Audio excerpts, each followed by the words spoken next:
زموږ په کور باندې یوه چاپه ووهله. زما 2 زامن راوستل، یو د سپېریا قطعې قمندان توپنچه راوایستله او دواړه ماشومان یې زما په مخ کې په سر وویشتل. محکمې ما ته 18 کاله قید راکړی و. نو بیا چې کله پنجرې ته راغلو، زموږ اکثریت ملګري په ما باندې راټول سو، ویل یې راته چې څنګه چل سو، محکمه کې څومره قید درکړو.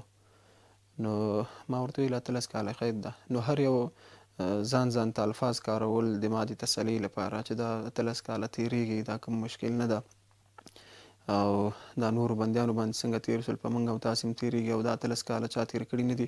هر یو ځان ته خپل الفاظ درلودل.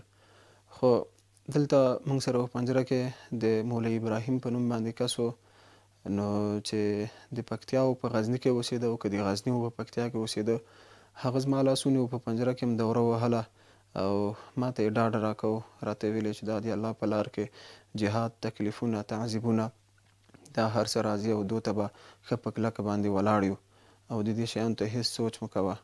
نو بیا یې خپله قصه وکړه. زه چې کله نیول کېدم، یو وار په 2010 کې هم نیول سوی وم، 4 کاله زندان تېرولو نه وروسته ازاد سومه، 4 کاله بعد بیا ونیولم. خو له دوم ځل نیول کېدو نه چې کله یې زموږ په کور باندې یوه چاپه ووهله، مولوي ابراهیم ما ته ډاډ راکوي، خپله قصه راته کوي، خپله د سختیو قصه، او په دې رقم ما ته ډاډ راکوي. نو چې کله یې دوباره زموږ په کور باندې چاپه ووهله، نیمه شپه دوی راننوتل، نارینه او ښځینه یې یوه خواته کړې، زه یې بله خواته کړم، د کور دروازې سره یې په ګونډو باندې دیوال ته کېنولم. چاپې له خلاصېدو نه کور یې چې مکمل تلاشي کړ.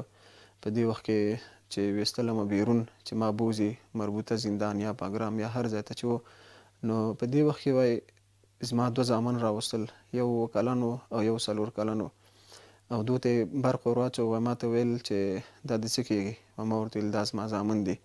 نو د سپېریا قطعې قمندان توپنچه راوایستله او دواړه ماشومان یې زما په مخ کې په سر وویشتل. زما په مخ کې غټې سپینې سترګې راوغورځېدل. هغه ماشومان واړه دي، ککر یې خامې وي، نو د توپنچې د مرمۍ زور ډېر نه لري. نو زما په مخ کې دا ککر یې همداسې شا له خوا نه باد سوې او باد له هغې نه یې زه له اوږو ونیولم، کشولم یې د ټانګونو یا رینجرو طرف ته یې کشولم. چې کله ټانک ته لا نه وم ختلی چې ما د خپلې ښځې د خپل کور کې چې څومره زنانه وي د ټولو غږونه د ژړاو اورېدل چې خپل بچیانو ته